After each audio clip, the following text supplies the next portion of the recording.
संविधान की जानकारी नहीं है। आज हमारे घर में मंडल कमीशन नहीं है, जो ओबीसी भाइयों को मंडल कमीशन पढ़ना चाहिए। संविधान की जानकारी नहीं है, इसीलिए जिसके पास जनसंख्या 15 से 10% है उसके पास संपत्ति 75% है, और जिसके पास भारत के जनसंख्या 80 से 85% है, एससी एसटी ओबीसी माइनॉरिटी, जिसके पास भारत की संपत्ति 25% है। आप लोग बता दीजिए, हर क्षेत्र में जिस दिन गरीब कमजोर और शोषित के घर में बच्चा पैदा हुआ उस दिन उसकी नसीब लिख गई कि सरकारी स्कूल में पढ़ेगा, और कुछ दिन बाद जब उसके हाथ पांव मजबूत होंगे तो किसी के दुकान में जाकर काम करेगा, किसी की मजदूरी करेगा, खेती बाड़ी करेगा, पर कभी भी वो सुप्रीम कोर्ट का जज, हाई कोर्ट का जज, वकील, इंजीनियरिंग, एमबीबीएस नहीं कर पाएगा। अपवाद एक आध हो जाए वो अलग बात है कि स्टिल लाइफ के नीचे पढ़ने वाला कोई अब्दुल कलाम निकल जाए, इतिहास में कभी कभी होता है।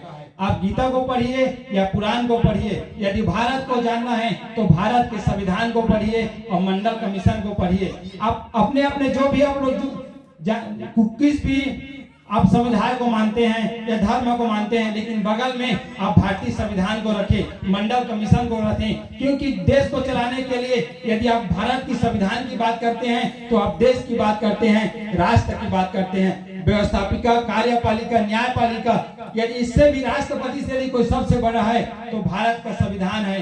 भारत का संविधान विश्व में सबसे बड़ा और सर्वोपरि है भारत का संविधान। आपसे मैं यही अनुरोध करूंगा कि आप अपने अपने घर में भारत का संविधान रखिए, मंडल कमीशन रखिए, उसको जानकारी बताइए। जितने भी हमारे महापुरुष हुए हैं, एससी एसटी ओबीसी के हुए हैं, चाहे वो गौतम बुद्ध हो, चाहे रविदास हो, संत गुरु घासीदास बाबा हो, काशीराम हो, डॉक्टर भीमराव अम्बेडकर हो, या फूलन देवी हो, या ईवी रामास्वामी पेरियार हो, या आपका छत्रपति साहू जी महाराज हो, संत कबीरदास हो, सबको आप लोग पढ़ना होगा।